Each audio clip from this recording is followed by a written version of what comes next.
Gente, para quem eu não conheço, meu nome é Pedro Valério, sou diretor executivo aqui do Instituto Caldeira. Uma satisfação gigantesca receber esse evento, nossos amigos, agentes públicos que estão aí com essa empreitada de transformação do nosso estado, do nosso Brasil. E a gente está muito feliz porque essa é uma semana muito especial. E aí, dando o contexto aqui para quem está recém pousando aqui no espaço do Caldeira, o Instituto Caldeira é um instituto privado, sem fins lucrativos, que nasceu em 2019 da articulação da sociedade civil, 42 grandes empresas, e que, a despeito, como a gente gosta de dizer, o primeiro hub do mundo, que nasceu na pandemia e sobreviveu a uma enchente, a gente chega nesta semana com 530 empresas e instituições associadas, vinculadas e participantes. A gente tem hoje uma média diária de 1.800 pessoas que vêm até o Caldeira, pequenas, médias, grandes empresas, Secretaria de Desenvolvimento Econômico e Turismo, Tribunal de Justiça, secretários de Estado, universidades, com um único intuito. Como é que a gente constrói aqui um ambiente de debate público mais qualificado, onde a gente tenta achar o que a gente chama aqui de convergências dentro dessa pauta positiva e propositiva. A gente tem certeza que tem muitos desafios muito relevantes para o nosso país, para o nosso estado. A gente não é bobo de ignorá-los, né? Mas a gente entende que tem coisas que estão dando certo, a gente quer criar aqui os nossos heróis, nossas heroínas, tentar projetar aqui figuras que possam, de alguma maneira, inspirar jovens talentos, como é os casos que a gente tem alguém do Geração Caldeira aqui, aí, ó, tem galera do Geração Caldeira. Fazer o rápido comentário. Geração Caldeira é um projeto de educação que o Instituto Caldeira tem um orgulho gigante de viabilizar através de vários parceiros e patrocinadores. Para vocês terem uma ideia, é um programa voltado para a rede pública, jovens de 16 a 22 anos. Se alguém do Geração quiser que eu estou mentindo aqui, vocês levantem a mão. Mas que é basicamente um programa transformador. A gente teve esse ano mais de 20 mil inscritos de todo o Brasil, quase 1.000 jovens inscritos em São Paulo, e é um programa que já formou, nesses últimos 3 anos, 15 mil jovens em um programa online, com formação de 120 horas, e depois a gente tem o objetivo e o desafio de selecionar 200 a cada ano. A gente paga uma bolsa para esse jovem vir para cá, estudar 3 vezes por semana dentro do Instituto, e ao término, a nossa meta e a meta da molecada é achar um emprego dentro das empresas aqui do Instituto Caldeira. A gente vai terminar esse ano muito provavelmente com quase 600 alunos empregados. Então, a gente sabe que não resolve todos os desafios da nossa sociedade, mas o que é mais importante é uma molecada que vem com um chip, que a gente chama que é o chip do Dali. Gente que gosta de trabalho, acredita no estudo, no esforço, e que realmente acredita no Rio Grande do Sul e em Porto Alegre como uma possibilidade de construção de valor e de uma visão de futuro. A gente teve no ano passado um desafio muito grande em função das enchentes. Então, aqui, a gente é auditado já há 4 anos pela Ernst Young, então os dados são públicos. A gente teve um prejuízo de quase 18 milhões de reais, onde basicamente a gente ficou 28 dias com água aqui dentro, batendo 2 metros de altura. Uma devastação total e absoluta. Então, para quem acompanha o projeto do Caldeira, né, Lorenzoni já foi secretário, estava aqui dentro, né, já acompanhou. Aqui era um estúdio audiovisual, que a gente começou na pandemia, tinha um estúdio, e aí logo depois da enchente vinha 2 reflexões. Bom, o que a gente vai fazer naquele espaço que era um estúdio, porque a gente perdeu tudo, e como que a gente vai viabilizar essa reconstrução? E aí eu queria publicamente aqui, a Onyx Lorenzoni, a gente teve a primeira iniciativa, através da Júlia Tavares, que na época ocupava a Secretaria de Desenvolvimento Econômico, com uma emenda que mudou a nossa vida, e está aqui, basicamente, a entrega. É um espaço, uma salva de palmas, que realmente o Instituto, com a nossa natureza privada, a gente nunca tinha trabalhado com emenda, nunca tinha trabalhado com nenhuma verba incentivada, nunca tinha feito nada disso. Era sempre bate nas empresas, busca o dinheiro, cria algum modelo de autonomia, de geração de valor, mas realmente naquela ocasião, depois do choro no banho, a gente ficou naquele clima de, putz, está na hora da gente pedir ajuda, afinal, realmente, o que a gente está fazendo, à luz do que a gente escuta, tem valor para a sociedade. Eu queria agradecer publicamente aqui, Lorenzoni, porque, de fato, esse lugar ele está funcionando como uma espécie de epicentro, um centro gravitacional para talentos do Brasil inteiro que podem vir para cá, achar aqui caminhos de formação e uma possibilidade de inserção dentro do mercado de trabalho. Então, é muito gratificante. Eu não tinha ainda publicamente te agradecido. A gente tem esses desafios, às vezes, de dar continuidade e agradecer, porque realmente eu, como cidadão, sempre me questiono, pô, e aí, qual é que é esse negócio das emendas, né? Tem emenda para lá, emenda das comissões, emenda disso. E o que a gente está tentando construir, e agora temos aí um avanço maravilhoso que a gente vem fazendo com a deputada federal Anne Ortiz, para um novo, eu estou pifando aqui, que eu não sei se tinha um momento mais, né? Mas porque realmente, a gente depois desse exemplo do Lorenzoni, a Anne, que é uma parceira que já vem há tempos discutindo como que apoia o Caldeira, como que incentiva o Instituto, como é que a gente acelera essas frentes, veio esse ano e a gente conseguiu com a Lu Pinheiro uma articulação para viabilizar basicamente o quê? Uma emenda para compra dos equipamentos, dos computadores. A gente usava computadores emprestados para fazer a formação e a capacitação dos jovens. Então eu queria publicamente aqui, Anne, te agradecer de coração, de verdade, porque é muito peleado. Quem é gaúcho e sabe, é peleado. A gente está numa região difícil, onde o que beira e passa o tempo inteiro aqui, né, Hernani, é uma crise, não política, econômica, mas é uma crise de confiança. As pessoas não acreditam mais em nada. Então tem uma dificuldade muito grande. E o que eu acho que a gente está tentando aqui é criar um ambiente de público e privado trabalhando de forma conjunta. Porque a gente discorda em um monte de coisas, mas eu tenho certeza que a gente concorda em 1 milhão de coisas, que é basicamente como é que a gente cria um país com mais acesso à educação, com mais acesso a oportunidades, com empresas mais competitivas, porque senão, essa peleia que é difícil hoje, com o advento das novas tecnologias, acabou o jogo, galera. Quem pega um avião e tem a oportunidade de visitar o Vale do Silício, vai para Londres, vai para Israel ou visita qualquer um desses ecossistemas, os caras estão 100 anos-luz na nossa frente. E esse gap, se não tiver um esforço conjunto com que diz respeito à educação, não vai ter espaço. E a gente vai ficar aqui dizendo, não, pois é, temos que melhorar isso, tem que melhorar aquilo, pois é, tu vê, o governo federal, o governo municipal, o governo estadual. E eu acho que aqui, de certa maneira, a gente sempre se pressupôs a arredar as mangas, trabalhar bastante, saber que tem desafios, tentar endereçar esses desafios, mas literalmente não buscar o culpado por algumas dessas circunstâncias, mas quem são as lideranças que podem, de alguma maneira, transformar a nossa realidade. Então, eu não quero me estender muito aqui, mas é importantíssimo, em nome do Instituto, colocar o que hoje a gente escuta dentro dos corredores dessas 530 empresas. Tem muita gente que confia, de fato, na possibilidade de construir aqui nessa região, que é o nosso grande sonho, um distrito de inovação. A gente olha hoje, taxa migratória negativa do nosso estado, baixa diversificação econômica, e aí vem o blá, blá, blá, todos aqueles termos que vocês todos sabem muito melhor do que eu, e a gente entende que a inovação e a tecnologia são, de fato, portas para o futuro, são vetores de transformação.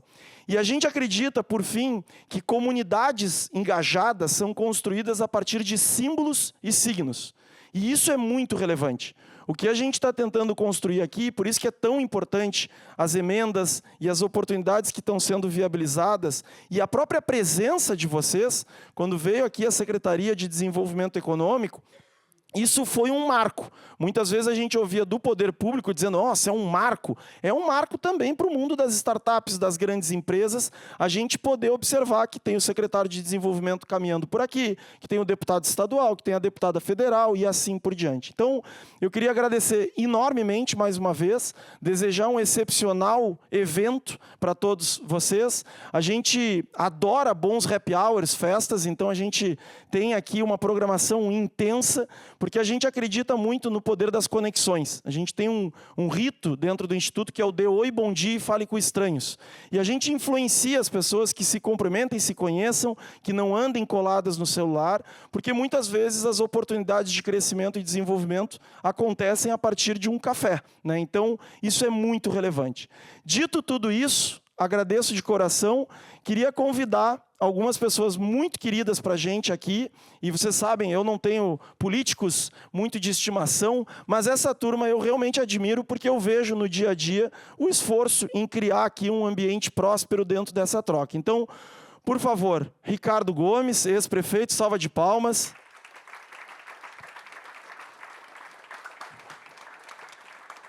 Nosso deputado estadual, Rodrigo Lorenzoni.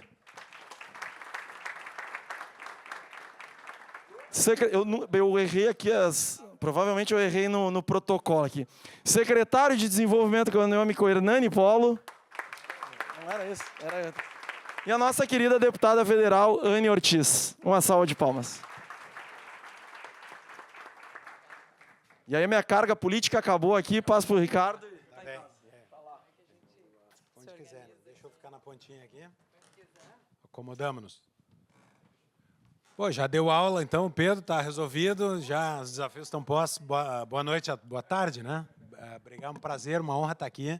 E com tantos amigos, não só os que estão aqui no palco conosco, mas vejo tantos amigos aqui, do setor público, do setor privado, e vou tentar nominar alguns, correndo o risco de cometer algum deslize. Por favor, os deslizados, levantem a mão. Mas só num olhar rápido aqui eu vejo, além do Onyx Lorenzoni, do nosso ex-ministro, foi deputado federal, já mencionado, o secretário de Estado aqui, o Fabrício Peruquim, a presidente da Procempa, a Letícia Batistella, nossa ex-secretária de Desenvolvimento Econômico aqui de Porto Alegre, a Júlia Tavares, o presidente do DEMAI de Porto Alegre, Vicente Perrone. Aqui eu tenho o vereador Marcos Garcia, Marcos Felipe, né? O José Pirresgo, nosso secretário de parcerias, foi deputado estadual, secretário de obras, André Flores. Então, só desse lado aqui, agora eu vou vindo para cá, estou vendo o Otomar Vivian, ex-prefeito, foi chefe da Casa Civil do Estado do Rio Grande do Sul.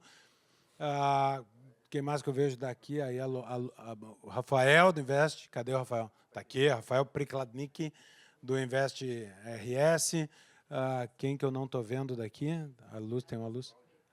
A Claudinha, aqui na primeira, a Claudinha, vice-prefeita de Guaíba, já fardada para novos voos. Tá? E grandes amigos, e eu estou falando só do lado público, mas agora eu vou pedir licença para todos vocês saudar os pagadores de impostos, né, que são os mais importantes aqui nesse jogo. O Fabiano também, nosso vereador de Porto Alegre. Pessoal, sem grandes rodeios, porque eu acho que a gente tem um bate-papo, vamos fazer uma conversa de política no melhor estilo Caldeira, num bate-papo despretensioso e desapegado a protocolos. Tá? A primeira coisa que eu quero dizer é que isso aqui é resultado de 2 anos de semeadura. Há mais de 2 anos nós começamos o que chama o Programa Polis. O Programa Polis é justamente um ambiente de aproximação do setor público com o setor privado, não em torno de interesses, mas em torno de ideias. E aí a gente vem se reunindo frequentemente, é um programa de formação, então a gente tem, muito inspirado, cadê o Tiago Carpenedo, que estava por aqui? Está lá, que é o presidente do IEE, Instituto de Estudos Empresariais, muito inspirado na experiência do IEE, de ter encontros periódicos, a gente tem livros também, então cada encontro tem um livro, a gente faz um jantar e fala sobre política, política unindo empreendedores e agentes públicos para promover uma aproximação positiva em torno de ideias. Eu acho que já tem 2 exemplos aqui, né? Uma emenda que permitiu acontecer esse espaço aqui, agora a Anne, com uma emenda também permitindo a compra dos computadores para Geração Caldeira. Então, a gente está produzindo já resultados, eu diria, concretos aqui dessa aproximação que o Estado tanto precisa, e por isso eu não vou falar muito. Meu papel hoje é fazer as perguntas certas, né? E depois vamos abrir para perguntas também. Então, começando, eu vou lançar 2 provocações para o painel, e é Anne, depois Rodrigo, depois Hernani.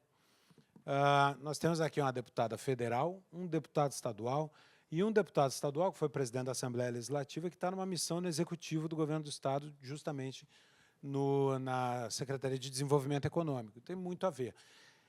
E a minha primeira pergunta para os 3, né, é sobre, se quiserem já fazer uma fala inicial, uma abertura, fiquem à vontade, mas a primeira provocação são os desafios do Rio Grande do Sul para esse momento, né? O Pedro Valério e eu e o Perrone passamos aqui na frente de barco há 1 ano e pouco atrás, né? A gente passou de barco aqui na frente. E agora nós estamos aqui reunidos falando de futuro, né? Não para nos queixar, não para reclamar, não para dizer o que está faltando, mas para dizer aquilo que a gente pode construir, colar em nosso papel a partir de onde a gente está. Então, a primeira provocação é essa, né? O que a política, qual é o desafio político do Rio Grande do Sul, o que a política pode contribuir para o desenvolvimento do Estado. E eu vou começar com a deputada Anne. Muito obrigada, Ricardo. Boa tarde a todos vocês. Uma alegria muito grande estar aqui. O Ricardo saudou aí todos as pessoas públicas, né? Que eu brinco, a gente está do lado de cá do balcão, pelo menos por enquanto. Eu quero fazer uma saudação, estender aqui a minha saudação a todos os empresários, a todos que acreditam, não só nesse projeto aqui do Caldeira, mas na nossa cidade, no nosso estado, e fazer uma referência ao Bruno Pedra, meu querido amigo, é lá de longa data, está lá escondidinho, e dizer que, no exemplo dele, que um dia consegui que ele fosse lá na Assembleia me visitar. Olha, custou, mas ele foi. Entender o que é, assim. Acho que essa aproximação, Ricardo, que tu faz é fundamental, sabe? Não é para fazer lobby, não é para tentar algum tipo de benefício, alguma coisa, mas é para entender. Se a gente não entende como é que funciona a política, se a gente não entende como é que funciona a administração, seja municipal, estadual ou o governo federal, a gente acaba ficando de costas para o que move os nossos negócios, o que move a nossa vida, o que move a educação, quais são as prioridades do nosso país. Então, essa iniciativa do Ricardo e o Caldeira abrir as portas para isso é muito importante. É importante até para que a gente pudesse, eu quero aqui também dar os méritos para o Marcos, que ajudou na construção dessa emenda, puxado, Onyx, pela tua iniciativa. Então, quando a gente vê boas iniciativas, a gente tem que copiar elas, a gente tem que tentar amplificar e fazer com que isso possa ajudar cada vez mais em projetos que são projetos que pensam no futuro do nosso Estado e, obviamente, no futuro do nosso país. E eu quero aqui começar minha fala sobre os desafios, não só os desafios do Estado, mas os desafios do nosso país, né, Ricardo? Porque lá em Brasília, a gente consegue ter a dimensão assim, maior, porque nós vivemos num país continental que tem inúmeras diferenças, e essas diferenças elas acabam sendo mais impactantes em alguns lugares, outros pelas características do povo, de cultura, enfim, elas conseguem estar melhores colocadas, né? E eu não poderia começar com essa fala falando sobre a enorme carga tributária no nosso país e os enormes desafios que a gente tem em relação a isso. Quando eu escuto o Pedro falar, e fez uma fala aqui espetacular, acho que ele está treinando, né, para poder, quem sabe, ocupar um espaço aí também nas fileiras políticas do nosso Estado. Muitos talentos que a gente perde, não só talentos individuais, tá? Aqueles talentos que a gente perde ou para São Paulo ou para outros lugares, mas também para outros países, não só esses talentos, mas muitos investimentos que nós poderíamos ter no nosso Estado e no nosso país vão embora por conta da alta carga tributária e da insegurança jurídica que a gente vive. Um país onde não é estranho dizer que até o passado é incerto juridicamente, né, Macluf? Ele causa essa instabilidade, essa incerteza de futuro. Acho que hoje a grande âncora que nos puxa para baixo e que atrasa o desenvolvimento do nosso país é essa enorme insegurança e a carga tributária que a gente tem. Só para vocês terem uma ideia, neste governo, atual governo, já foram aumentados ou criados 23 impostos. E eu não estou falando desse outro que está para ser aprovado, junto com a isenção do imposto de renda para quem ganha até R$5.000. Agora, Anne, tu acha justo que seja isento o imposto de renda para quem ganha até R$5.000? Acho muito justo. Principalmente num momento que a inflação acumulada ela bate recordes, que ela come, né, o salário do trabalhador, a renda, né, do trabalhador.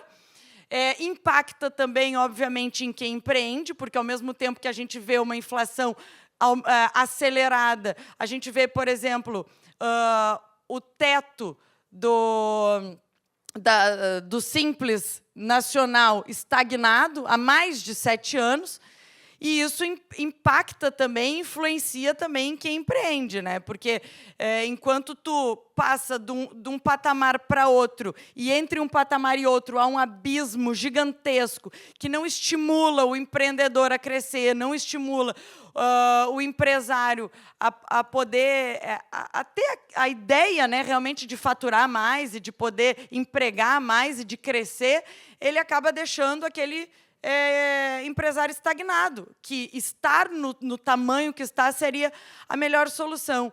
E a gente tem diversos obstáculos aí pelo caminho. E eu gostaria de falar sobre 2. Um que é um que eu tenho uma aproximação e uma proximidade muito grande, porque fui relatora desse tema na Câmara, que é a desoneração da folha de pagamento. Tu não pode tributar o trabalho, tu não pode tributar o emprego, tu não pode dizer, o Estado não pode dizer, olha, quanto mais você empregar e quanto melhor você remunerar, mais alto o tributo eu vou te cobrar. É isso que a CPP, a Contribuição Previdenciária Patronal, nos moldes que ela está hoje, ela faz. E nós conseguimos, com um esforço muito grande, prorrogar a desoneração que existe, não para todos os setores, eu acho que deveria ser para todos, inclusive tem uma PEC protocolada lá, e nós estamos a muito custo tentando angariar assinaturas para que ela possa tramitar, mas que para os 17 setores que mais empregam no Brasil, são mais de 10 milhões de trabalhadores com carteira assinada nesses 17 setores, sendo que nós batemos atualmente recorde no país de trabalho informal, né? A informalidade bate recordes e é muito difícil tu conseguir puxar o trabalhador para dentro da formalidade, principalmente porque hoje tu compete muito com auxílios, e aí depois eu quero fazer um capítulo aqui do Bolsa Família, tá? Então, dentro da desoneração da folha, nós conseguimos que essas empresas, né, esses setores, não que eles sejam isentos de pagar imposto, mas que eles possam contribuir através da sua receita bruta. Então, isso faz com que tu estimule a pagar melhor, estimule a contratar melhor e não tenha o impacto da tributação em cima disso. O que aconteceu? Vou fazer um resumo muito rápido. A Câmara aprovou, foi uma votação expressiva, o Senado aprovou por unanimidade, o presidente Lula vetou. Veto total ao projeto. Voltou o projeto para o Congresso Nacional. O Congresso, com a eleição, na votação do Congresso, derrubou o veto. Não satisfeito com a derrubada do veto e com a decisão do Parlamento brasileiro, o governo procura, né, o STF, que hoje virou um braço do governo federal para os seus assuntos, e isso é um leque enorme, nós podíamos fazer outras 500 horas falando sobre isso, e o Ricardo é excelente nessa pauta, conseguiu derrubar a desoneração da folha através de um despacho lá do ministro Zanin. Então, a gente tem hoje problemas muito grandes, problemas que nós temos que enfrentar não só de governo, mas também dentro do campo jurídico e dentro do nosso Superior Tribunal Federal. E puxando, Ricardo, mais 2 segundos para a questão dos programas sociais. Os programas sociais, eles não podem ser uma porta de entrada somente com um vínculo eterno do cidadão brasileiro que desestimula o trabalho, que desestimula o empreendedorismo, que desestimula o estudo, que desestimula o crescimento para ficar vinculado e pendurado no Estado. 50% das pessoas que hoje recebem o auxílio, eles deixam de procurar qualquer atividade produtiva. Isso não pode continuar, a gente precisa fazer um enfrentamento forte em relação a isso. Então, eu acho assim, fazendo um resumo, os nossos grandes desafios para crescimento no Estado e no país são os mesmos. Claro que nós temos aqui a questão da enchente, mas eu elencaria, em primeiro lugar, a questão tributária, insegurança jurídica e muitos projetos sociais que eles são importantes para alavancar, mas eles não podem ser simplesmente uma porta de entrada e uma dependência eterna do poder público. Obrigada. Obrigado, Anne. Estava conversando com a secretária Aline aqui de Alvorada, que reduziu 25%, Bolsa Família lá, 25% com o emprego. E esse dado que tu traz do Bolsa Família maquia o dado de desemprego no Brasil. O Brasil hoje, oficialmente, né, com a sua contabilidade criativa lá no IBGE, diz que nós temos a menor taxa de desemprego da história, mas essa taxa de desemprego é maquiada pela quantidade de pessoas que saíram do mercado de trabalho para o Bolsa Família e nem procuram mais emprego, porque a ocupação dessas pessoas passou a ser o programa social. Rodrigo Lorenzoni, deputado estadual. Ricardo, muito boa tarde a ti e a todos. Uma alegria poder participar, Pedro, aqui no Caldeira, desse importante painel. Saudar aqui os amigos que estão dividindo aqui as reflexões nesse painel. E eu estava pensando aqui, né, até onde vamos. O Brasil é um país que tem características únicas, né? Como que é tão complexo responder uma pergunta tão simples, né? Mas esse é o Brasil.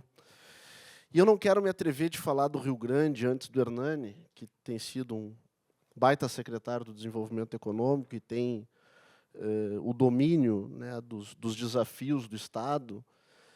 E quero pegar um pouco o gancho da Anne e também por acreditar que, enquanto nós não conseguirmos resolver ou enfrentar a crise institucional e os seus desdobramentos que o Brasil vive, nós vamos ter muita dificuldade de avançar de forma definitiva, relevante, dinâmica no Estado do Rio Grande do Sul, porque nós estamos sujeitos a uma série de normativas que são impostas pela federação, seja na carga tributária, como a Anne falou, seja nos processos de regulação, na intervenção da economia. Então, eu queria fazer uma reflexão sobre isso. Acho que o Brasil tem a sua institucionalidade corroída. Nós falamos muito no STF, e precisamos falar, eu vou falar um pouquinho, em que pese o Ricardo fala com muito mais maestria, concordo com a Anne. Mas, quando a gente fala muito no STF e não olha para os outros dois poderes, às vezes não nos damos conta que os outros dois poderes também têm problemas gravíssimos. E todas as críticas que vou fazer aqui ao Congresso Nacional, eu sempre vou excepcionalizar um número relevante de deputados, entre eles a deputada Anne Ortiz. Mas nós vivemos numa democracia, num Estado que deveria ser de direito e que deveria prezar pela independência e harmonia entre os poderes para aí o país, com este equilíbrio, poder avançar. Se nós vamos olhar para o poder legislativo, nós temos um poder legislativo absolutamente frágil, tímido e acovardado. Primeiro, porque não consegue impor uma pauta legislativa ao país. Qual é a pauta do Congresso Nacional? É difícil de nós identificarmos. Segundo, o Congresso se dobra para as emendas do governo federal, aí se dobra o Poder Executivo, ou se dobra as chantagens do Poder Judiciário. Com isso, nós temos um poder que talvez seja o poder que mais tem força de fazer moderação, absolutamente frágil e sem conseguir consolidar a sua independência. Quando a gente olha para o Poder Judiciário, bom, aí a Anne falou um pouco aqui, né, nós temos acompanhado. Não vamos nem entrar nos abusos desses inquéritos intermináveis que não respeitam a lei, que nós temos hoje brasileiros presos sem terem sido condenados, brasileiros condenados por crimes que não existem previsão legal. Não vamos nem entrar nisso.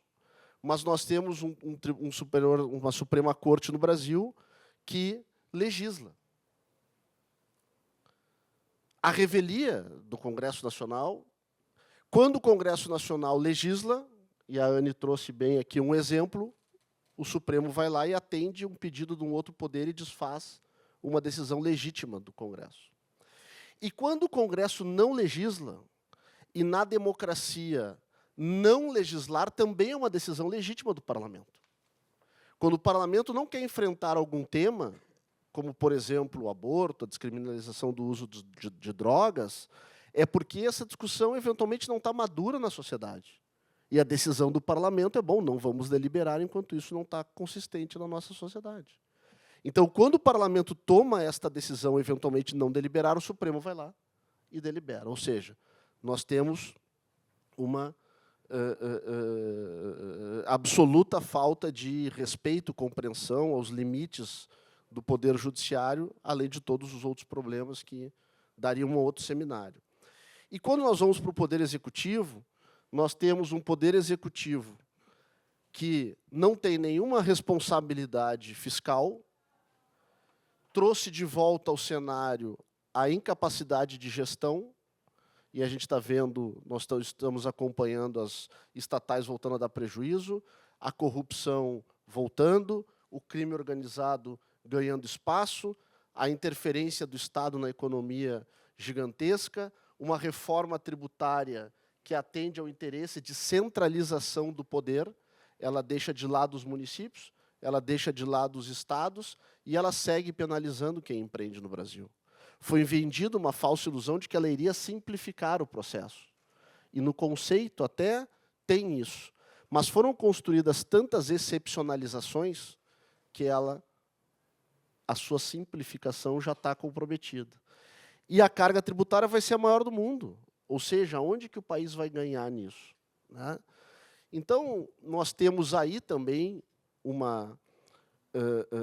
direcionamento ideológico do governo que compra a briga com o maior parceiro comercial do Brasil, que é os Estados Unidos. Se afasta do mundo livre. Faz sinais para países autoritários e que albergam braços terroristas. Todo este ambiente cria uma insegurança jurídica absoluta, cria uma instabilidade institucional no país que compromete diretamente a nossa capacidade de se desenvolver economicamente. Então, Ricardo, já encaminhando para acabar aqui essa primeira reflexão, nós temos uma chance, talvez a única, que é o ano que vem.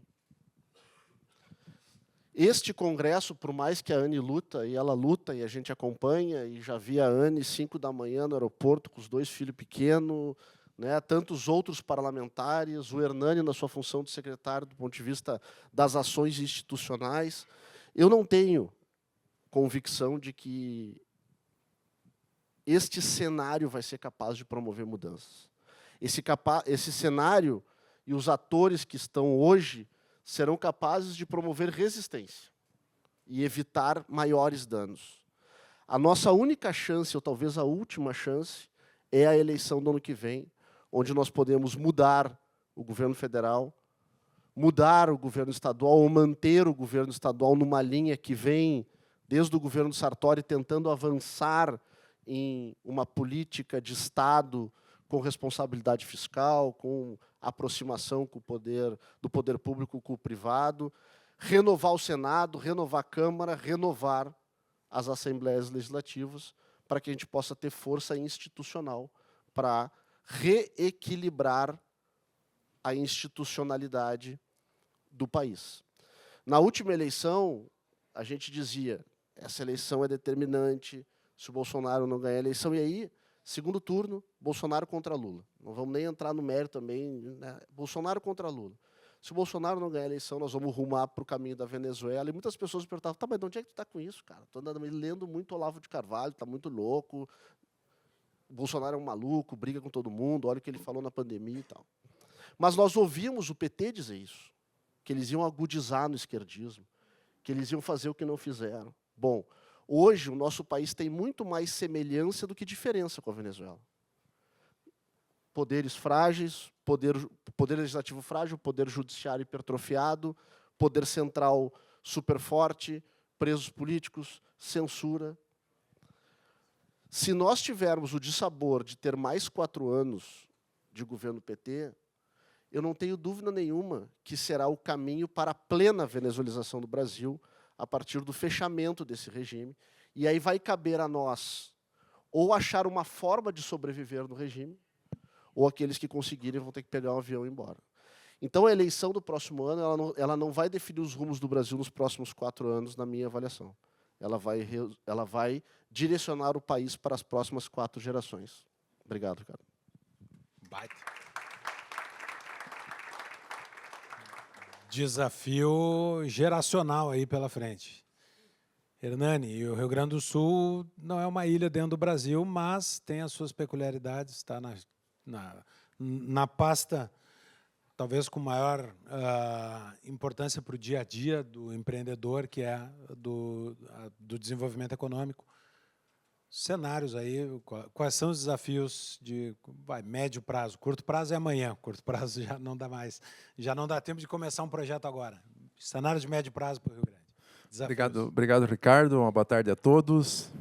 Cumprimentar aqui o Ricardo pela liderança do programa Polis, né, importante, né, debate que são realizados, né, discutindo caminhos, né, para que a gente possa construir um Estado, uma sociedade melhor. E te cumprimentar, né, pelo teu trabalho também na vida pública. Lamentamos não estar, né, e sei que é uma passagem temporária ausente da vida pública, porque nós precisamos de bons políticos, né, que tenham uma visão de futuro, de desenvolvimento, porque o poder público ele cumpre um papel fundamental no desenvolvimento de uma sociedade. E eu aqui quero também saudar o Pedro Valério, né, o Instituto Caldeira, um local icônico, né, que retrata toda essa capacidade empreendedora e inovadora do Estado do Rio Grande do Sul, e que aqui, né, abriga muitas empresas e muito do que o Estado é hoje na área de inovação, né, sendo o Estado referência em inovação no Brasil, se deve ao Instituto Caldeira, assim como também às universidades, aos hubs de inovação que o Estado tem. Então, a ti, Pedro Valério, também, a nossa saudação, o nosso reconhecimento, a deputada Anne, o deputado Rodrigo, nossos colegas, e a todos que já foram aqui cuidadosamente saudados pelo Ricardo, agentes públicos, empreendedores, né, que participam desse encontro.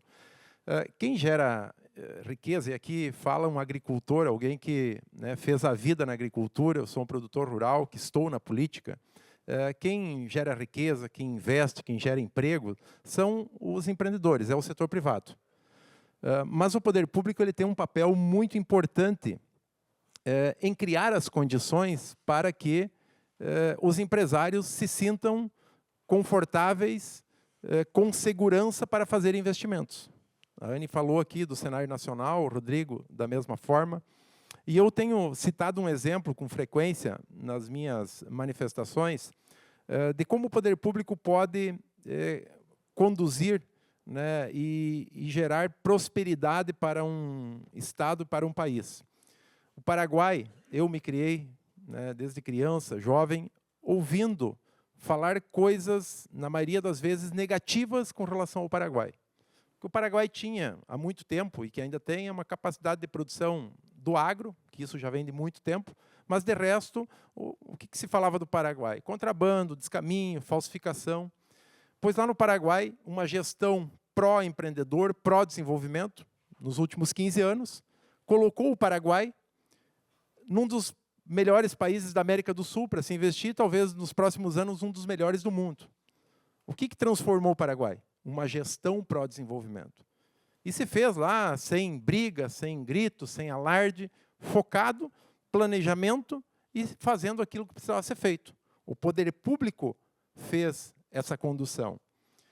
E, portanto, o poder público cumpre, sim, um papel fundamental, né, em criar as condições. O ambiente de negócios, naturalmente, ele é composto por muitos pilares, né? E o que afeta um ambiente de negócios do nosso Estado aqui tem influência a geopolítica global, o cenário nacional. Eu diria que, no poder público, talvez a irresponsabilidade fiscal seja um dos maiores males que se tem, porque a irresponsabilidade fiscal, ela provoca um aumento de tributos. Nós temos programas, e vamos lá, o Brasil tem muitas desigualdades sociais, e é necessário que, em determinados momentos, o poder público auxilie, ajude, mas você tem que dar o peixe junto ao anzol para ensinar a pescar. Historicamente, né, se dá o peixe, e, como disse a Anne, a porta de entrada e não tem porta de saída. Então, são políticas públicas que precisam ser revistas. E aqui, em nível estadual, naturalmente, todos nós passamos por, né, uma imensa dificuldade no ano passado, e, nesse aspecto, o Estado estruturou o Plano Rio Grande, que é o plano da reconstrução, né, que ele é importante e necessário porque a reconstrução ela ultrapassa governos, então você tem que ter uma organização, um planejamento com envolvimento, inclusive, da sociedade nesse plano, para que não tenha interrupção de continuidade. Você tem que fazer muitas ações complexas que envolvem, além do poder público estadual, federal, municípios. Então, o Plano Rio Grande vem fazendo investimentos, especialmente do FUNRIGS, do não pagamento da dívida, na reconstrução da nossa infraestrutura, que foi muito afetada. Então, nós estamos trabalhando com o Plano Rio Grande, que foi, né, estruturado pelo governador Eduardo Leite, que tem, né, a participação da sociedade nesse processo.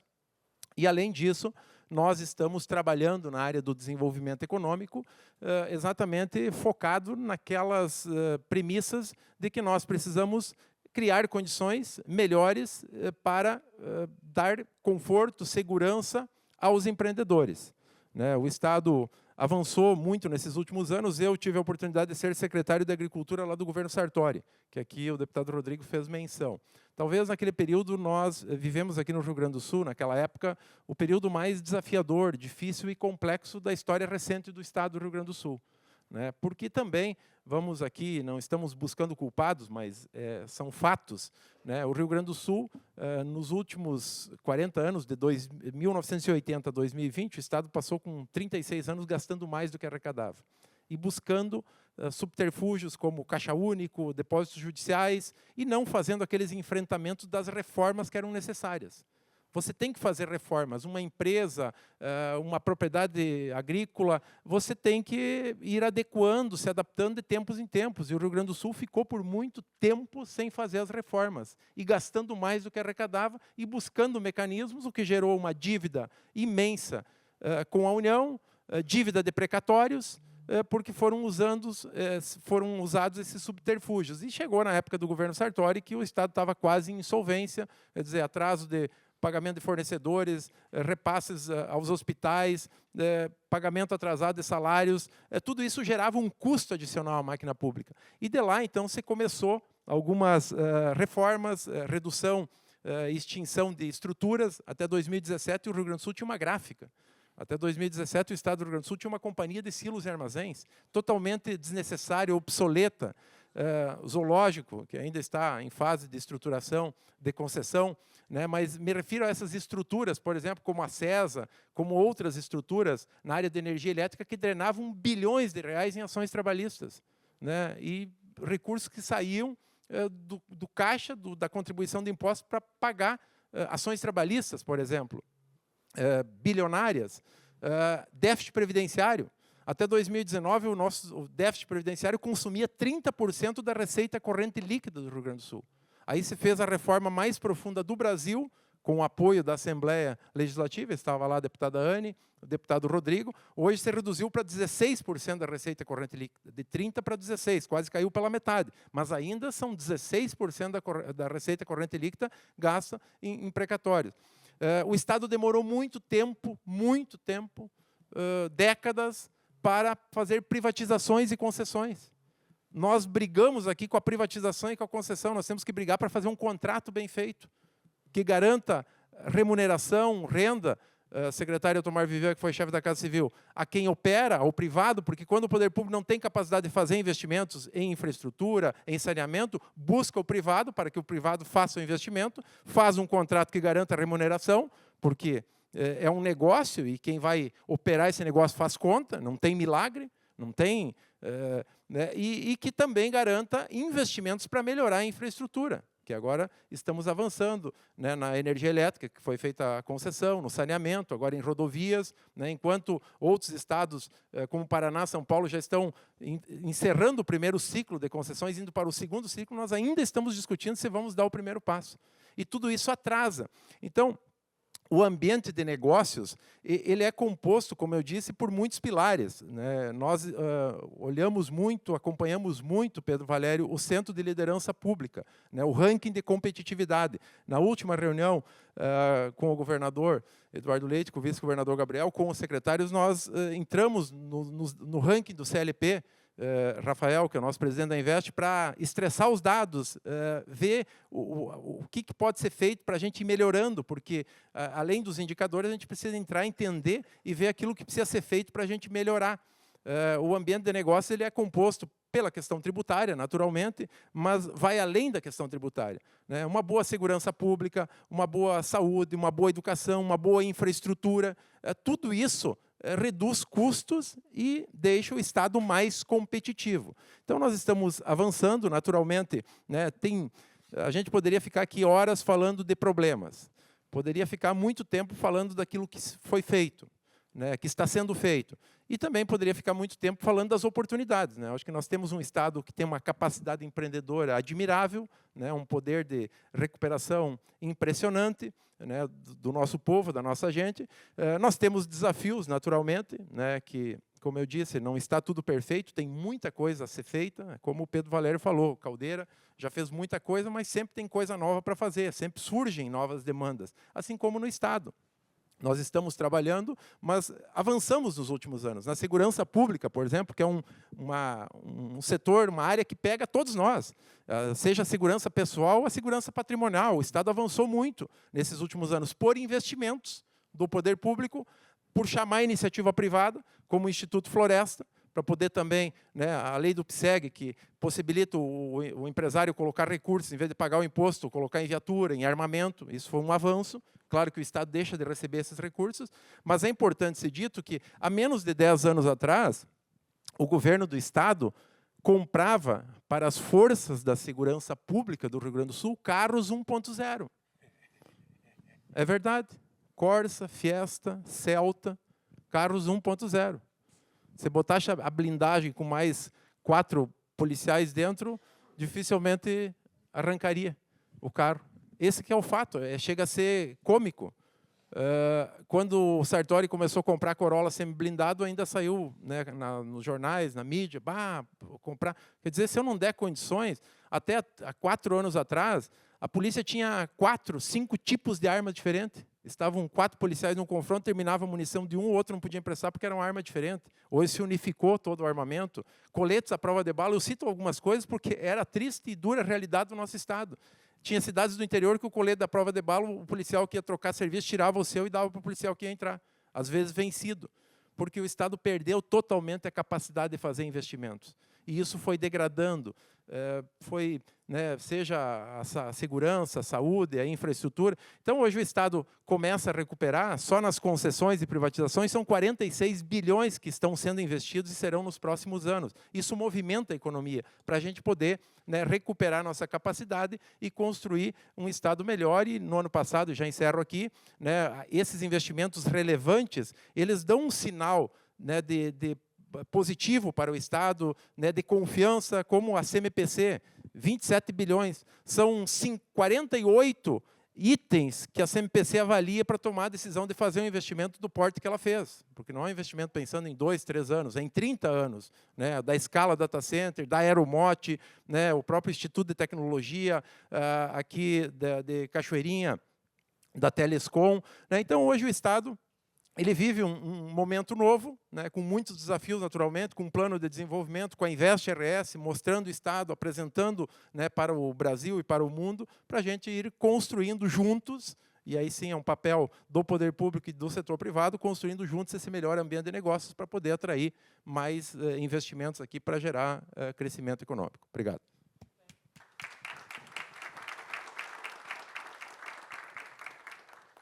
Que é a política, né? E os 3 falas de tons complementares e todas verdadeiras entre si, né? No contexto difícil de Brasil que o Rodrigo pontuou, o Rio Grande do Sul se levantando e assuntos pontuais no Congresso que a gente tem que ter atenção e trabalhar. Então, a política está vivendo uma transformação. E aí a parte que nós não combinamos, que eu vou abrir as perguntas aqui com uma que a gente não combinou, porque sei da qualidade dos 3 aqui para responder.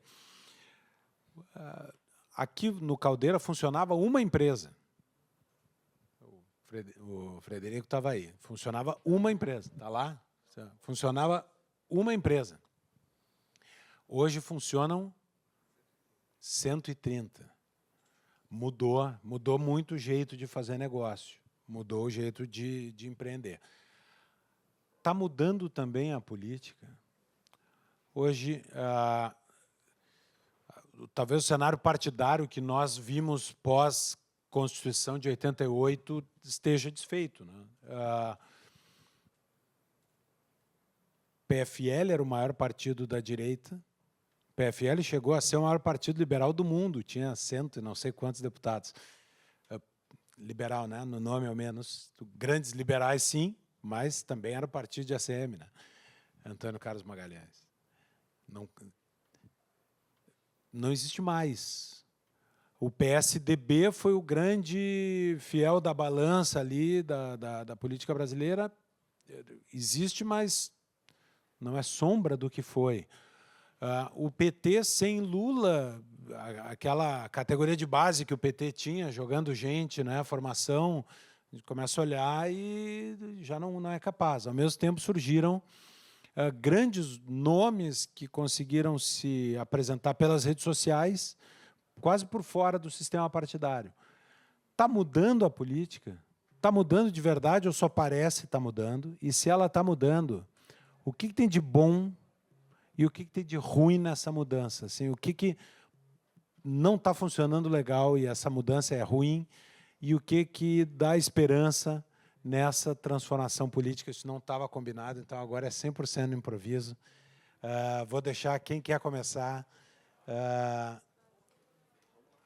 Rodrigo.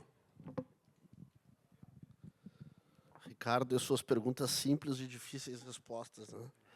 Mas eu acredito que, sem dúvida nenhuma, a política tá mudando, porque a sociedade está mudando e a democracia vai passando. A democracia brasileira olhada em perspectiva, né? Nós estamos num momento complexo, talvez, de uma semi-democracia, né? Mas é uma democracia que vem amadurecendo, né? E daria para fazer diversas reflexões, mas talvez a gente esteja vivendo este momento justamente porque está havendo uma transição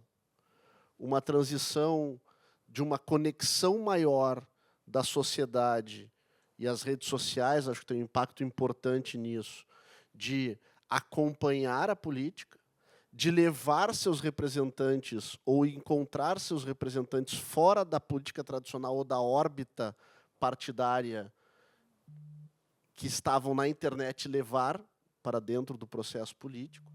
E isto aproxima, e que bom que aproxima, a sociedade da política, mas tem o famoso sistema que quer a sociedade bem longe da política. E a sociedade bem perto da política, nós temos o melhor dos mundos para aqueles que defendem a liberdade. Nós temos o cidadão empoderado diante de um Estado com menos poder. O sistema quer o poder para ele e o cidadão fragilizado. Então, talvez a gente possa estar vivendo essa crise um pouco, uma dor do crescimento da nossa democracia, do sistema tentando, de todas as formas, se manter vivo diante da iminência de perder o seu poder, que foi construído por décadas, concentrando poder político e poder econômico. E esta concentração também não é nada boa, porque ela tira a oportunidade daqueles que não fazem parte deste grupo de concentração, que são a maior parte dos cidadãos e dos empreendedores brasileiros. Então, olhando o copo meio cheio, eu olharia por aí, né? E os partidos da mesma forma, né? Os partidos estão se modelando, se modulando para responder a esta demanda, né? Acho que a sociedade brasileira ela não quer mais saber apenas se o político mandou o recurso para o local A, local B, local C. Isso é importante, a sociedade tem interesse em saber, mas ela quer saber mais disso.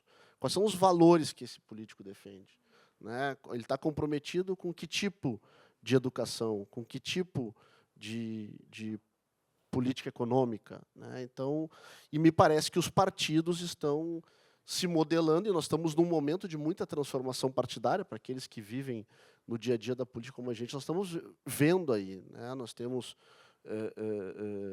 movimentos nos partidos à esquerda, nós temos partidos que já foram muito grandes desaparecendo, nós temos movimentos nos partidos de direita, e acho que há um caminho, e é um caminho que eu olho com muito bons olhos, de um olhar de consolidação de partidos que tenham, no nosso caso, no meu campo político, um partido que tenha condição de se postar na centro-direita. Eu acho que o equilíbrio com os valores liberais é aquilo que pode fazer a grande diferença. E, para acabar respondendo a tua pergunta, o que tem de ruim? Eu acho que, na democracia, nada é ruim, mas faz parte desse processo também a migração de muitos políticos para dentro do processo político, vindo diretamente das redes sociais, vindo diretamente de movimentos que não passaram por um processo de formação política, faz com que haja um desconhecimento ou haja uma desconsideração da lógica política, na melhor acepção da palavra e no melhor das intenções. A política tem uma lógica de diálogo, de construção, de acordos, e ela tem um objetivo final, que é produzir resultados para melhorar a vida das pessoas. Não é produzir resultados de engajamento na rede social. E eu acho que isso é um dos problemas ou uma das dificuldades que nós estamos vivendo, que também acho que vai passar por um processo de purificação. Mas acho que a Anne enxerga isso muito lá no Congresso, né? Os parlamentares muito preocupados com a imagem externa e pouco preocupados. Porque a imagem externa foi o que levou ele ao parlamento, então, eventualmente, para ele, aquilo é o certo, né? Mas aquilo não permite que ele, eventualmente, possa atuar na lógica política republicana e produzir resultado. Acho que um pouco desse é o desafio também. O Ricardo traz, assim, não são perguntas, eu diria que quase que reflexões, né? Aqui, acho que o Rodrigo coloca bem, eu quero complementar aqui sobre o momento político. Acho que a gente vive primeiro uma transição geracional, tá? Acho que não dá para desconsiderar isso, tá? A gente está vivendo essa transição geracional, a questão dos partidos com os seus representantes, que muitas vezes não encaixa, às vezes a pessoa, ela às vezes, individualmente, é maior do que o próprio partido, né? Tem ali uma identificação maior com as pessoas do que com o partido em si, até porque, ao longo dos anos, os partidos foram ficando muito misturados, ao mesmo tempo que muitos partidos, alguns se diferenciavam pouca coisa um dos outros, então as pessoas foram buscando espaços, já que a nossa legislação eleitoral nos obriga a estar filiados num partido político para poder concorrer, não tem candidatura avulsa, o partido que menos agredia ou violava assim, as ideias individuais daquele parlamentar. Mas, mais do que isso, do que o candidato ou o parlamentar, enfim, ele buscar um espaço para poder concorrer, eu acho que há uma transformação na comunicação. E, quando a gente transforma a comunicação, a gente transforma tudo, inclusive a política. Eu acho que a gente viveu muito tempo no Brasil num paralelo assim, com 1984, assim, sabe? Com George Orwell. O Brasil inspirado no que, na ficção, assim. Que tu tem uma narrativa, que tu se apropria um pouco da memória curta do brasileiro, entendeu? E aí tu mantém e vai construindo a história e vai desenhando os personagens de acordo com aquele único interesse. E eu acho que as redes sociais, mais do que dar voz ao indivíduo, né, aquela ideia, aqueles princípios, valores e bandeiras, elas recuperam a memória, ajudam a recuperar memórias. E aí, sim, nesse momento, tu consegue desfazer ou ter possibilidades de desconstruir narrativas e poder clarear, colocar luz em cima de situações que antes não eram colocadas. Então, muitas discussões que a gente tem, e eu vejo isso claramente assim lá no Congresso Nacional, principalmente porque lá se fica muito longe da população, de dizer, não, só um pouquinho, mas ontem não era isso. Mas o outro dia não era bem por aí. Peraí, vamos resgatar esse assunto aqui, esse diálogo, essa conversa. Né? Então, assim, acho que hoje a comunicação ela muda. A comunicação ela muda a forma como as pessoas se relacionam. A internet, né? Não vou falar de rede social, mas a internet, a conexão, ela muda a forma como as pessoas trabalham, ela aproxima muito o mundo e, ao mesmo tempo, eu acho que o mais importante disso, ela resgata a memória. E um povo sem memória é um povo sem futuro. Então, não memória de história com uma perspectiva longe, mas eu acho de pessoas e de comportamentos e, principalmente, de defesas. Então, acho que a política ela muda porque a gente muda a forma de se comunicar. E isso é bom e isso é ruim, dependendo de como que tu trata a tua trajetória dentro desse novo formato. Né? Só para não, antes do... Eu fiz uma palestra esses dias na Federação, eu brinquei que o 1984 saiu da prateleira, na livraria, saiu da prateleira da ficção e foi para temas atuais.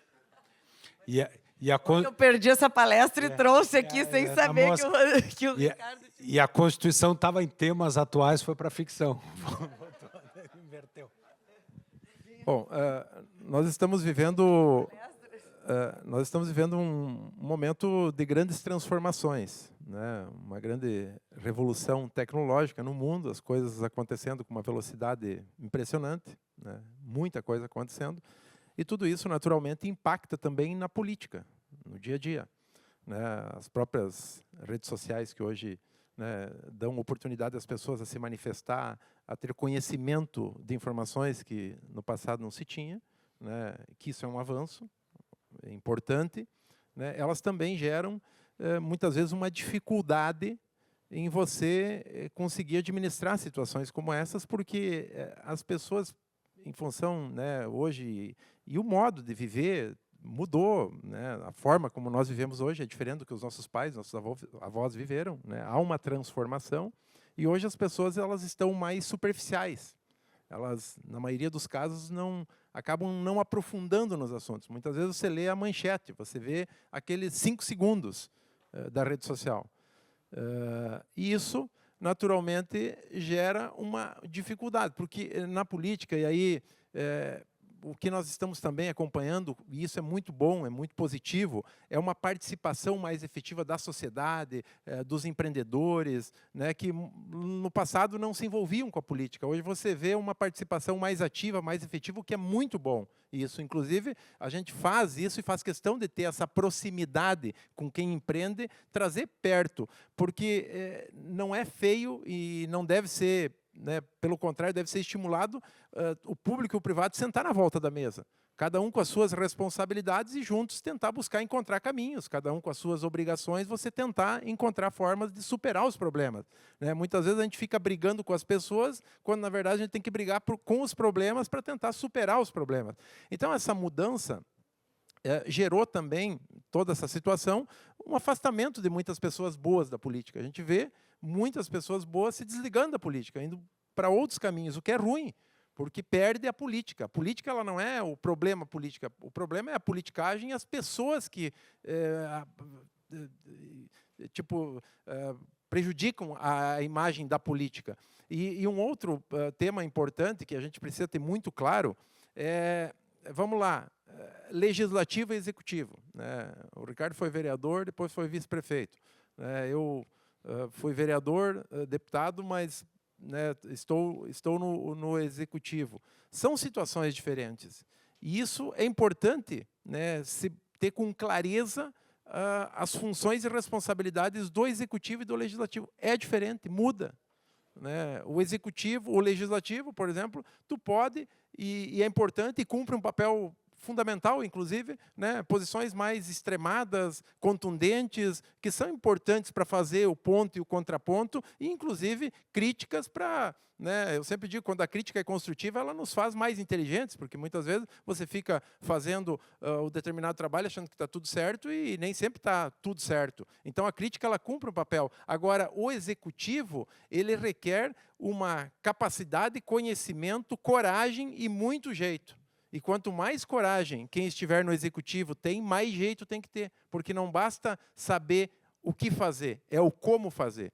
Porque senão o que não sai do papel. Então, né, são situações diferentes, perfis diferentes, não é. Né, uma empresa também. Tem gente que tem perfil para ser chefe de seção, outro para ser diretor, outro para ser CEO. É assim, na vida é assim, na política não é diferente. Então, acho que essa análise também do perfil, da capacidade, da condição, ela é fundamental, porque a gente tem a nossa ideologia, eu sou centro-direita, cada um tem a sua, mas o que mais conta e o mais importante, na minha opinião, para quem está na vida pública, é entregar um ambiente melhor, é melhorar a vida das pessoas. No fim do dia, é a gente poder, com o nosso trabalho, fazer com que a gente possa melhorar a vida da sociedade, fazer o nosso Estado prosperar, o nosso país desenvolver. Né? Isso que é o que mais importa, e isso passa também pela boa política.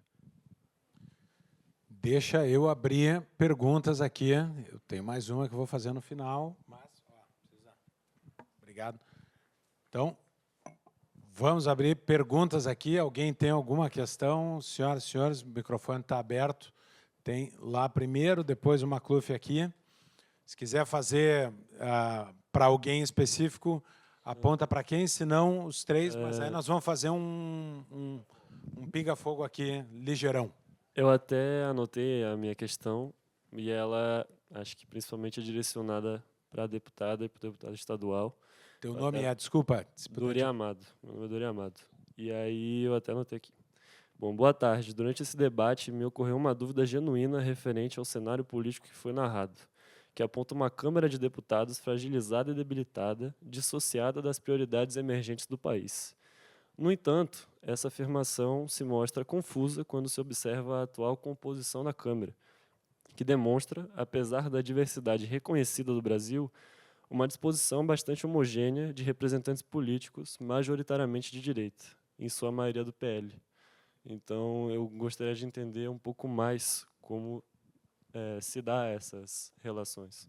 Desculpa, eu posso responder porque, como é da Câmara, mas eu não entendi a pergunta, tu me perdoe. Não, é que, enfim, principalmente o deputado estadual, ele narrou, né, atualmente uma composição, né, dos três poderes que eles estão, acima de tudo, debilitados e fragilizados, né, eles estão distantes, enfim, das questões relevantes, né, dos desafios mais, enfim, intrínsecos do país, mas, ao mesmo tempo, né, que se você for pesquisar, enfim, os atuais censos e que mostram a composição da Câmara de Deputados, a gente vê, né, nesses representantes políticos a sua maioria afiliada a partidos de direita. Então, me pareceu, né, me ocorreu essa dúvida durante o debate de como, ao mesmo tempo, né, em sua maioria, o poder legislativo ele está, né, representado por afiliados à direita. Como é que esses problemas continuam acontecendo? Obrigado. Que eu fale? Não, eu complemento como é que funciona a dinâmica da Câmara e daí a... Não, o que eu quis dizer, independente. Primeiro, o Congresso tem 513 deputados, o PL tem 98 deputados, 99, né, menos até, né? Então não tem a maioria aí, mas a minha observação não está diretamente relacionada à direita e esquerda. Está ligada à altivez individual de cada parlamentar. Porque quando a gente observa uma movimentação do Supremo e a maior parte do Congresso Nacional não enfrenta, independente de ser direita ou de esquerda, o Congresso Nacional não enfrenta. Tem algo errado ali. Quando o Congresso Nacional não consegue enfrentar pautas ou ter uma pauta importante, ou quando a gente vê o Congresso Nacional se movimentando de acordo com a liberação de emendas do Poder Executivo, também não acho que é a melhor forma. Aonde estão a essência da convicção da condução de cada parlamentar, independente do espectro político aí, né? E nós temos, né, um volume grande de parlamentares que se movimentam, é o famoso centrão, por conveniências, né? E é justamente aí que me parece que é o que precisa ser reformulado na política. Nós não podemos ter parlamentares que se movam pela conveniência pessoal da manutenção do seu mandato, e sim se movimentem por propósitos.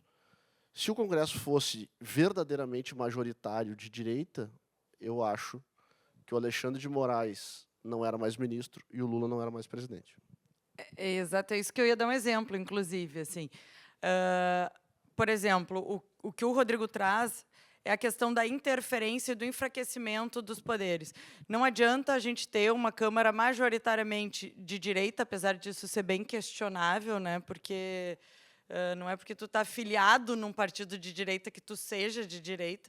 E a gente vê a composição, inclusive, do governo federal, que é um partido de esquerda, composto por muitos partidos, né, que fazem parte lá que tem seus deputados e suas representações na Câmara. Mas o enfraquecimento do Poder Legislativo, eu vou usar um exemplo aqui bem prático, tá? Fora esse que eu dei antes na minha fala inicial, da desoneração da Folha, que foi derrubado por um canetaço do Zanin, que é uma indicação ao STF política, pessoal e partidária, porque ele era advogado pessoal do presidente Lula, que disse na campanha que não indicaria amigos para o STF. Quando foi questionado, ele disse: não, estou indicando meu amigo, estou indicando meu advogado. Agora, eu conheço, tem muitos advogados aqui, quem é que contrata o inimigo para ser advogado, né? Só se a pessoa foi muito maluca. Mas o outro exemplo prático é o IOF. Nós temos uma vedação constitucional em relação ao aumento da alíquota do IOF. Ela não pode ser aumentada para fins arrecadatórios. Isso está garantido na nossa Constituição Federal. O governo federal, que não faz o dever de casa, que não diminui, que só consegue enxergar as contas públicas com a coluna da receita e tentando buscar cada vez mais receita, porque não tem controle das suas despesas, dos seus gastos, tentou equilibrar as contas e evitar o colapso total dos gastos públicos, buscando mais recursos. E como que fez isso? Através do aumento por medida provisória, por decreto, do IOF. Isso é vedado. Nós entramos, né, com um PDL, que é para sustar esse decreto. O PDL foi votado e aprovado com a justificativa constitucional de que não poderia ter sido para esses fins arrecadatórios. O que aconteceu? O governo recorreu ao STF, porque ambos são não só políticos, ambos, óbvio, o Poder Executivo é um poder político partidário, só que o Poder Legislativo não poderia ser político partidário, e hoje é político partidário. O Judiciário, perdão. Hoje é político partidário. O Executivo recorre ao Poder Judiciário, e o Poder Judiciário devolve a razão, né, da causa para o governo federal, dizendo que pode aumentar o IOF, mesmo contrariando a decisão majoritária dessa Câmara dos Deputados e Senado, né, do nosso Congresso Nacional, composto por deputados que estão lá que deveriam ser independentes e o poder deveria ser independente para determinar o que nós vamos fazer. Então, aí é um grande exemplo de uma interferência muito grande dos poderes. Então, não adianta a Câmara só ser majoritariamente de direita, e eu contestaria até, inclusive, essa afirmação, mas quando a gente vê o poder executivo e o poder judiciário unidos, e principalmente com viés político, para derrubar qualquer decisão que não os convenha que saia da Câmara.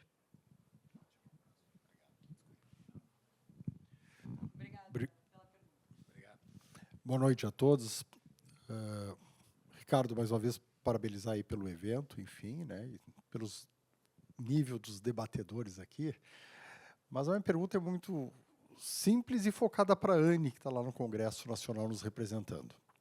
Qualquer nação séria, que se espera de uma nação séria ou de um governo sério, precede a discussão de aumento de carga tributária a discussão do tamanho do Estado que nós queremos. Então, ao meu ver, precede o que foi votado, a PEC da reforma tributária, votada em dezembro de 23. Amanhã temos a votação do projeto de lei 1087, que é a reforma sobre a renda, que concordo e acho que todos aqui hão de concordar que a isenção é mais do que justa, merecida, necessária, mas o que não é correto é a forma como querem fazer a compensação. A verdadeira compensação o governo deveria fazer reduzindo o tamanho da máquina pública, reduzindo o gasto público. Anne, a pergunta para ti, e eu sei que depende, se dependermos do atual governo, não temos expectativa nem esperança nenhuma de uma reforma administrativa robusta e verdadeira. Mas qual é o sentimento que tu enxerga nos teus pares? Eu já sei o pensamento de cada um de vocês aqui, que são favoráveis, mas o que nós podemos esperar dos demais membros do Congresso Nacional? Assim, bem rápido, tá? Por orientação aqui do nosso chefe. Eu já vi o escopo, tá? O modelo da reforma administrativa, que está sendo conduzida, né? O relator é o Pedro Paulo, deputado do Rio de Janeiro. Acho que ela é satisfatória, tá? Agora, se ela vai ser aprovada ou não, eu não sei. E o problema, o timing, se o lobby muito forte que é feito das carreiras e principalmente de quem hoje ocupa o alto escalão do serviço público, tá? Então, assim, que estão absolutamente desconectados da realidade. Acho que a gente precisa fazer um enfrentamento muito grande em relação a supersalários e benefícios e penduricalhos e privilégios que não cabem dentro desse país que a gente vive com tantas desigualdades sociais. Eu acho que tem uma parte, tá, dos parlamentares que estão dispostos a fazer o enfrentamento porque entendem que nós precisamos equilibrar receita e despesa.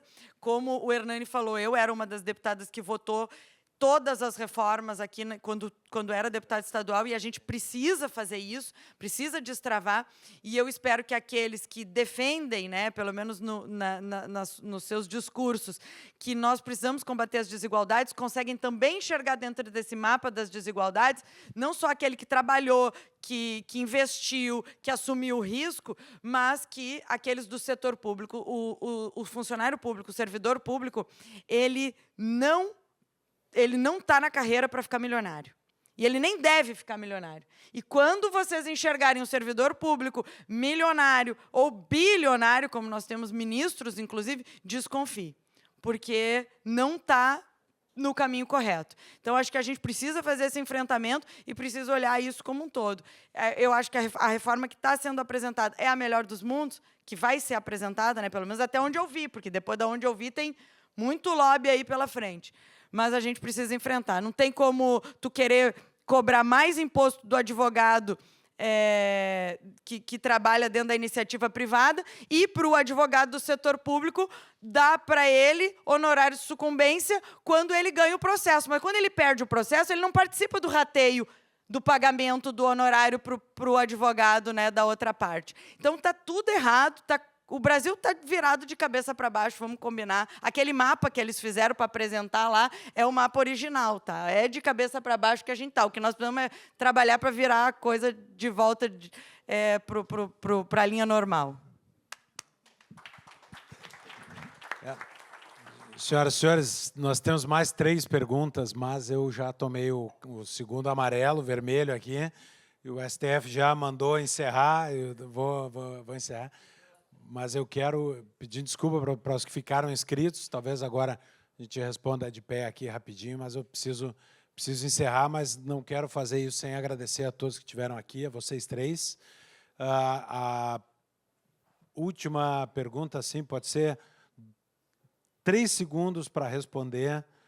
Cada um 3 segundos, que é uma frase, assim, vai disputar a próxima eleição e qual é o cargo? Só para a gente estar a par aqui. Vai para a reeleição, não vai? Como é que é? Né? Partido não importa. Partido não importa. Mas vai para a eleição no que vem. E com isso, senhoras e senhores, eu quero... Anne. Olha, a princípio vou, né? Vou. A ideia é concorrer à reeleição. A ideia. Eu estou à disposição para um cargo majoritário. Agora, aí não depende somente da vontade e do desejo próprio, é uma construção. Então, aí, já... Mas como teu companheiro de partido, vou falar, tu é pré-candidato ao governo do Estado. Aí. E eu pretendo concorrer à reeleição na Assembleia Legislativa deputado estadual. Obrigado, estamos juntos. Senhoras e senhores, agora, quem ficou... E tu, Ricardo? Tu? Eu vou responder. Eu vou fazer o meu melhor para eleger os melhores candidatos. Tá? E tenho vários amigos aí. Dito isso, quero agradecer o Caldeira. A gente fazer um bate-papo de política dentro da Semana Caldeira. Eu acho que é um marco de abrir uma conversa e fazer essa aproximação num bate-papo pró-interesse público, que é ver mais coisas como o Caldeira acontecer, né? Quando eu concorri lá atrás a vice-prefeito, junto com o Melo, a gente teve uma reunião com a turma do Caldeira, queriam saber qual era a nossa visão para o Caldeira. A gente disse, a nossa visão é a visão de vocês, né? O poder público não tem o direito de ignorar uma iniciativa como essa. Nós temos a obrigação de dizer o que vocês quiserem, podem contar conosco. Esse é só o primeiro Semana Caldeira do ano que vem, nós vamos promovidos para a arquibancada. Obrigado a todos, um prazer tê-los aqui.